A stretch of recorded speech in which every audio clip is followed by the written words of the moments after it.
Thank you, Renat, for having us today on this webinar. I am Raymond, and I will be introducing you today to Clemex CIR. Clemex was founded 25 years ago, and we are the creators of the Clemex Vision PE image analysis software. We specialize in image analysis through microscopy, and we are also the integrators of hardware and software image analysis for your image analysis needs.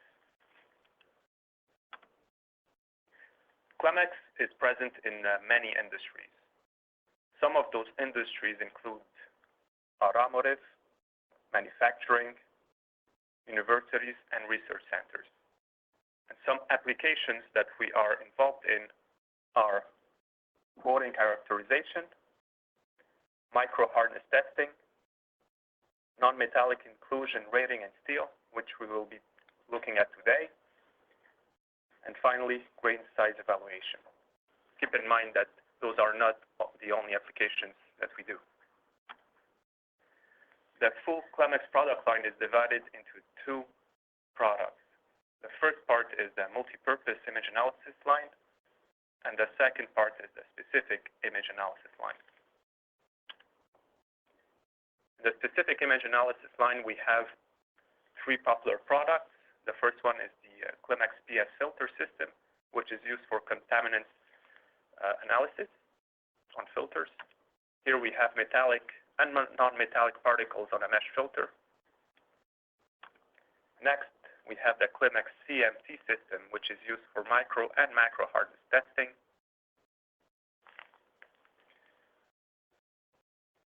And finally, Clemex CIR, which we will be discussing today.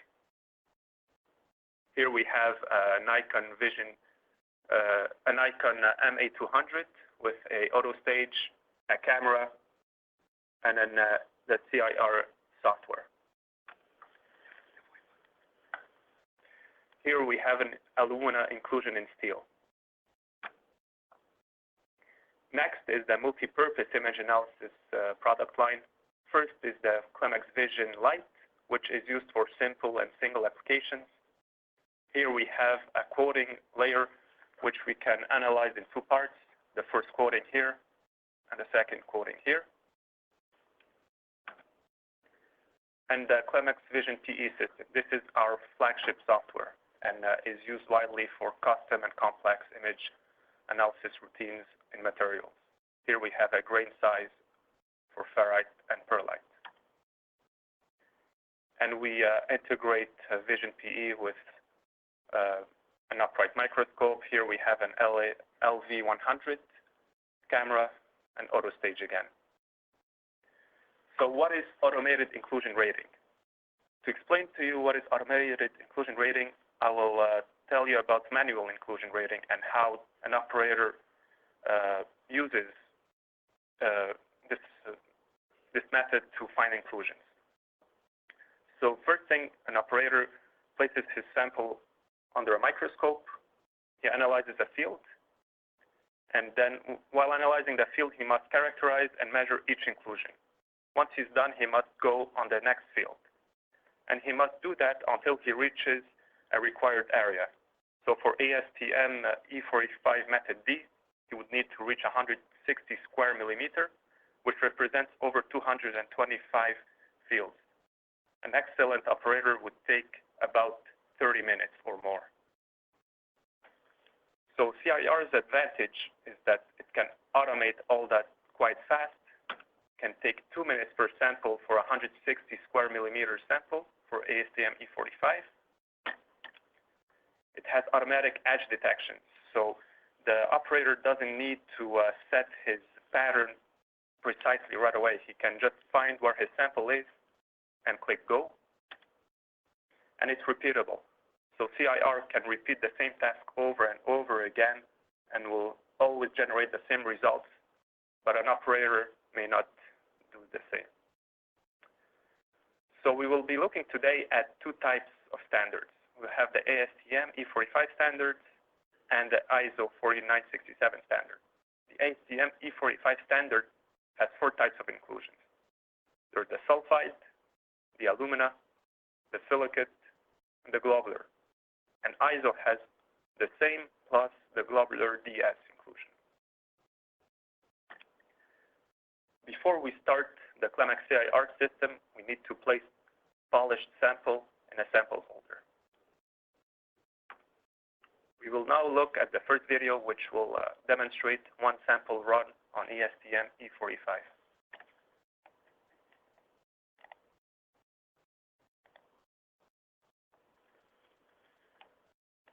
So what we're doing here is we're going to be doing basic thresholding for oxides and sulfides.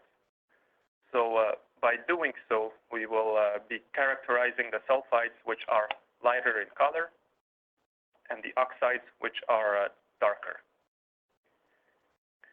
And after we characterize that, the software will be then be able to divide the oxides into 3 more inclusions. It will be silicates, which are smooth in shape, aluminas, which are rougher, and globulars, which are round. So now we activate the basic thresholding. Here we added the number of heats and samples that we have. In this case, it will be only 1 sample and 1 heat.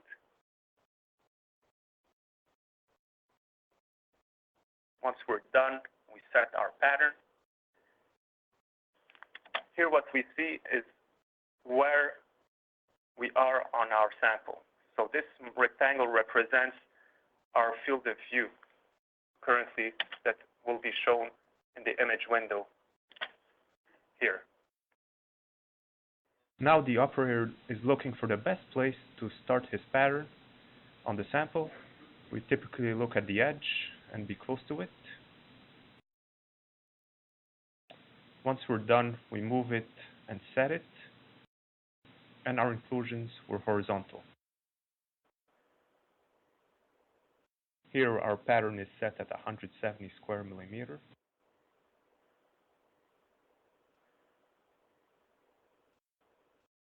But here, as you can see, we can recreate the pattern according to a standard, which is 160 square millimeter for ASTM E45.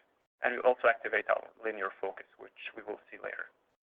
So we have a choice of 3 standards pretty easily through a drop-down menu. And once we're done, we can click Start.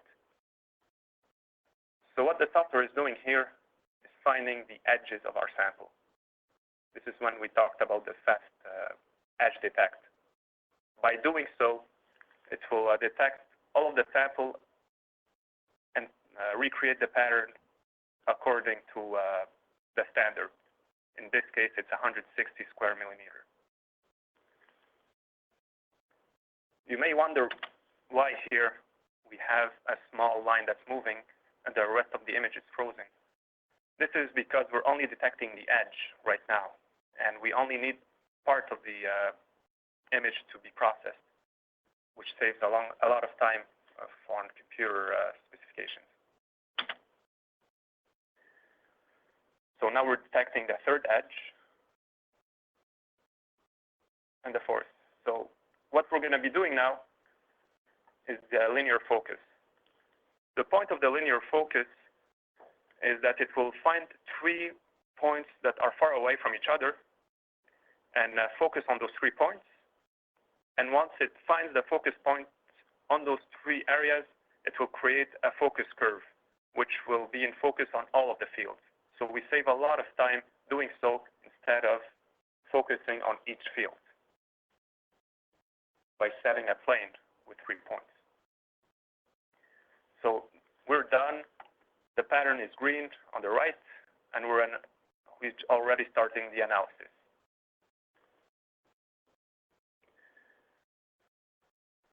What it's doing now is detecting everything that it's seeing on the sample, and once it's done,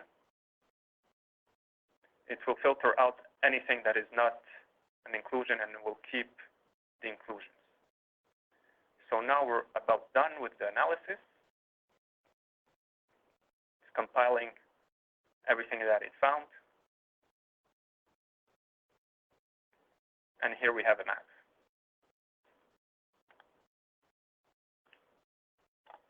The next video, we will be looking at the map and validating the results that we just generated.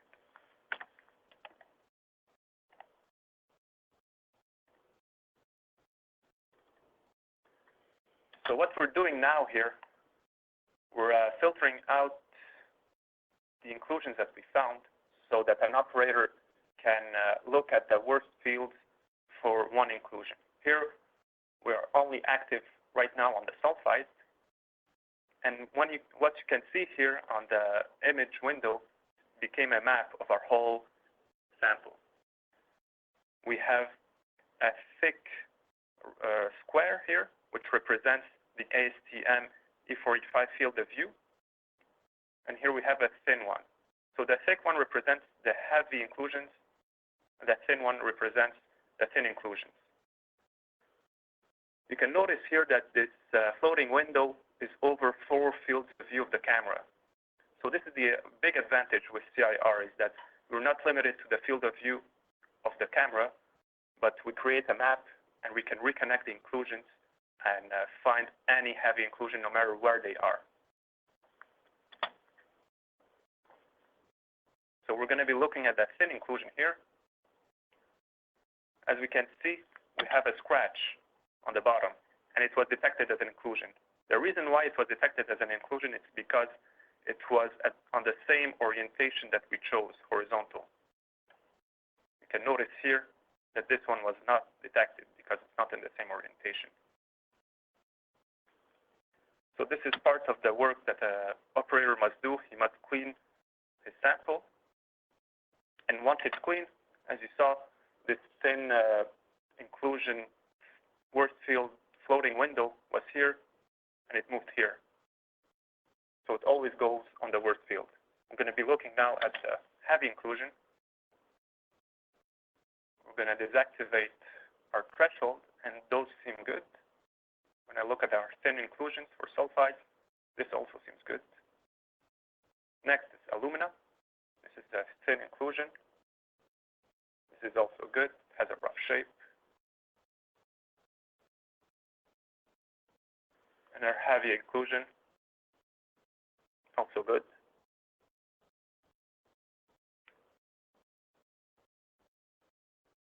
We're going to look at silicate. We have no silicate on this sample. Finally, globulars. They need to be round in shape, so this isn't good, neither is that.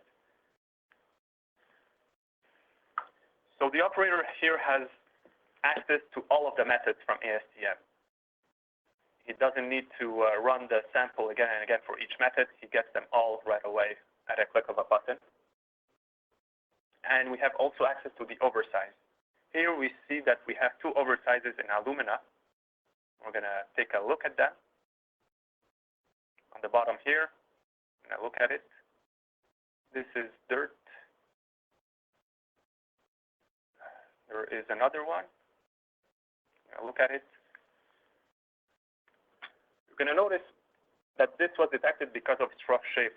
As I told you, alumina has a characteristic to be a rough-shaped inclusion, but the operator knows that this is not an alumina inclusion. This is actually bad preparation.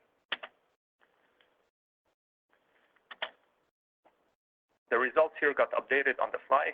As you had noticed, maybe we had 2 alumina inclusions. They aren't here anymore. So as the operator goes, the results get updated. Once the operator is done, he can choose a method, choose to export it as a report. He can select one or all of them and export it on Excel.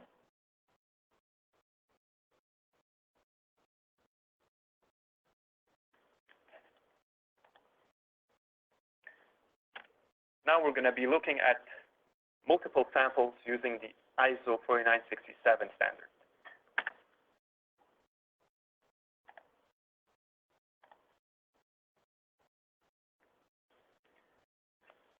As you can see on the right here, we have 30 samples. We have 5 heats, and each heat has 6 samples. So we can handle quite a lot of samples with CIR. It's not only one sample that we can analyze up to 30 samples, as you can see here. So what we're doing now here is we're showing you the location of each heat. As we click, it changes. The name also changes on the bottom. So we click on one, the sample is here, and we're going to be analyzing only one heat in this case. So we chose one heat, and we'll be analyzing all those samples. So we're not obligated to analyze all of our patterns. We can only choose one heat and a few of the samples from that heat if we choose to.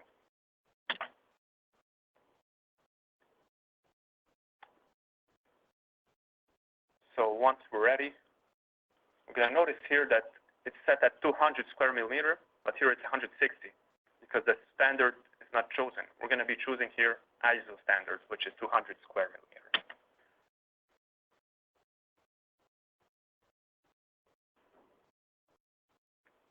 You notice that it just changed the recreate pattern. In this case here, we'll be using loaded images instead of a live sample. We'll only be analyzing one heat and 6 samples. So it's the same process as before. We're almost done with our first sample. We're going to be moving now to our second sample.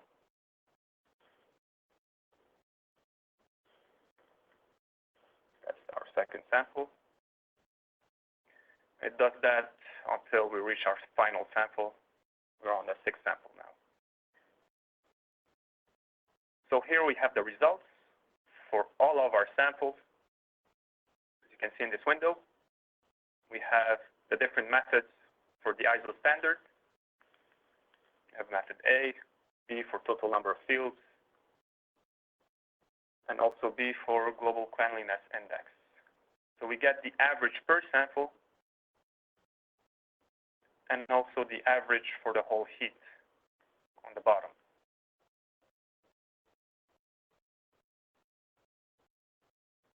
Here it's for the total number of heats. This is very close to the JK chart standard that you have, an operator might have in his room. So as we change samples here, I'm going to be clicking on a different sample. I'm going to see that the map is going to change. So that's what we're talking. That's the advantage of having a map and doing multiple samples at a time. An operator can do them all and clean them after the operation is done. So that saves a lot of time. So we're looking at an alumina inclusion. We only have a thin one here. Silicates, there aren't any. Let's look at DS. It has a round shape, so this is fine. Let's look at sulfides. Once we're done, we can export the report again. We can choose one method or all methods. And we can rename it as well.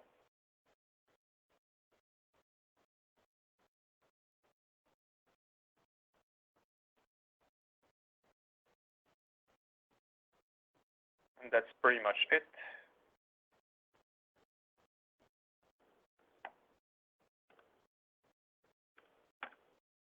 Let's take a look at our many sample holders that we have. So the first one is for mounted samples. The second and third one are for unmounted samples. The advantage of using unmounted samples is that you don't need to mount your samples. A mounting process can take at least 10 minutes. So imagine mounting all of that, you're wasting 60 minutes at least. And also, as you can see here, we have magnets. The advantage of the magnets is that we can place our sample on the sample holder, and it's going to go on the corner automatically because of the magnet. That way, when we use the pattern tool in CIR, you won't need to move it that much. But with a mounted sample, you never know what you're going to get. So you're going to waste more time using the pattern creation tool. Also, with unmounted samples, we can fit more samples on one sample holder. Here we can fit 12, can fit 18, and depending on the size of your auto stage, we can fit even more.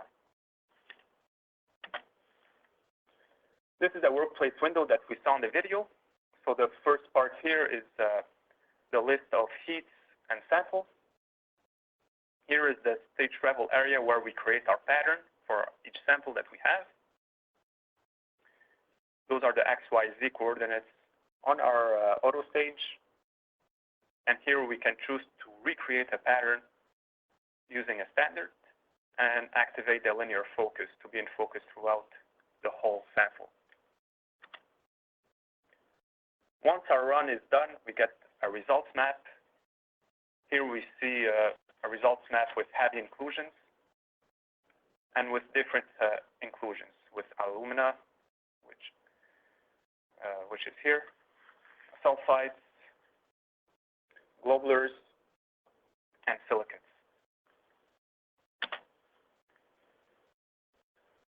So the advantage of using an automated inclusion rating system and the Clemex CAR system is that we comply with many standards. As we saw, we just looked at ASTM and ISO. We have fast analysis, so it takes less than 3 minutes for an ISO standard to be analyzed. This is 200 square millimeter. We get consistent and accurate results because of the precision of an auto stage and our software, which in turn reduces the interpretation of data. An operator can interpret data from one to another. You can get different data. That's not the case for CIR. We get integrated systems. So Nikon and Clemex can sell you a system like that. Here we have a Nikon MA200 with an auto stage, a camera, and the software. All of that, you can get it from either Clemex or Nikon. We can create custom sample folders. So if you don't have standard shaped samples, we can create a sample folder for that. We have a machine shop here. And easy reporting. So once you're done with your analysis, we can export that on Excel. Let's start our question and answers time.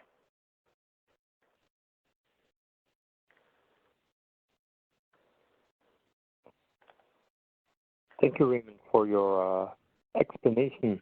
There are a few Q&A questions already that came in. Can you hear me, Raymond? I hear you. Yes, okay. So a first question that I received is, must the sample be perfectly polished? So yeah, that's a question that we get often from our customers. The better the polish of a sample, the less work at the end. So as you saw on our video, we had a scratch on our sample. That's because of preparation. And this was a pretty good preparation for a sample. So imagining that we have even worse preparation will result in more manipulation of the data once we are on our map. So that will consume some time on the operator per sample. So what we usually tell our customers is have a good polish that will result in less work at the end. And it's also good practice to have a perfectly polished, well, almost perfectly polished sample. Okay, thank you. Another question that we have is, our samples are flat metal sheets. How do you handle that?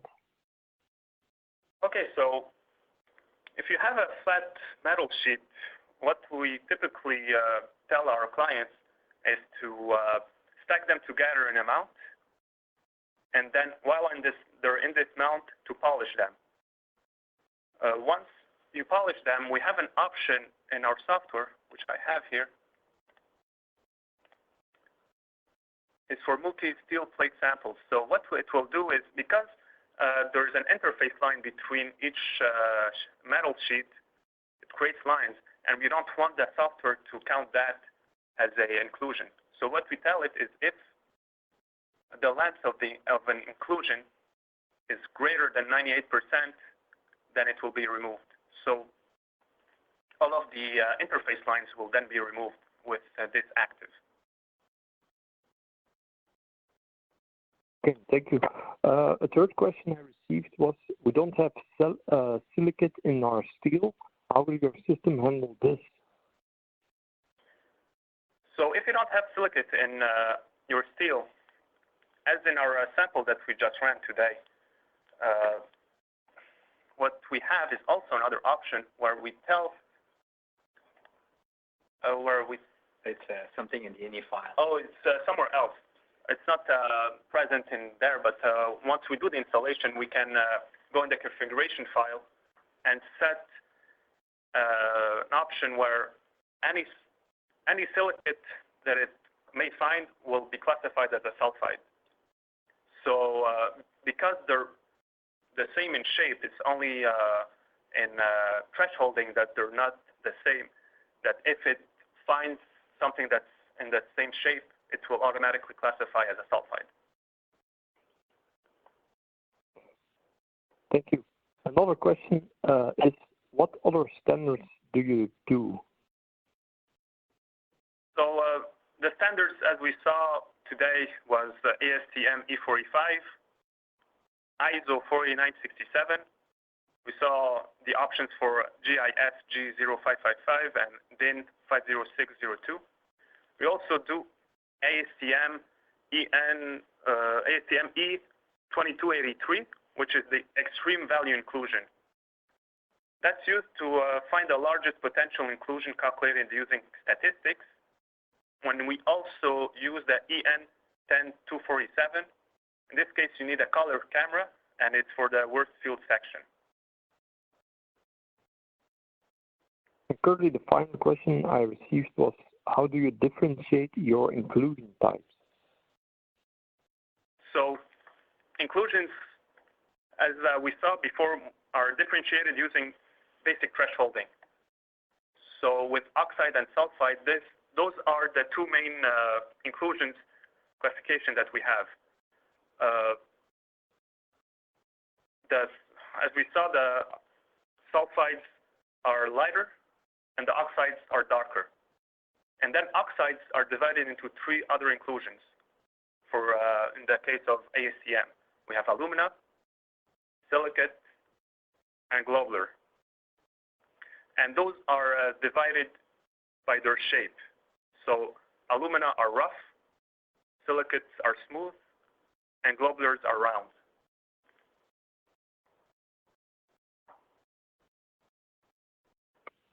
Okay, thank you. There's one final question that arises. Do we need to validate each sample? For example, when we are analyzing 30 samples, do we need to validate each one? Yes, it would be normal to check them out, but normally, if the sample prep is good, you would take about 15 to 30 seconds per sample to validate it, because you need to check all the inclusions, not all the inclusions, but all the worst field. Once you have the worst field correct and the polishing is good, normally 1 or 2 steps at worst, and then it's a typical procedure that doesn't take a lot of time. So the cleaner the sample, the less work there is. But like everything else, having a good preparation is as important as having a good dimension on a tensile testing or a chemical analysis. You would put the right constituent in there. So in this case, you need to have a good sample preparation, and it's pretty easy to adapt to a good procedure. Okay, thank you. Currently, there are no further questions, so I suggest that we end this webinar. So thank you all for being here. We will also have a recording that we will distribute to everyone that attended, so you can eventually review or re-listen to the webinar. So therefore, thank you again, and see you next time. Thank you. Thank you.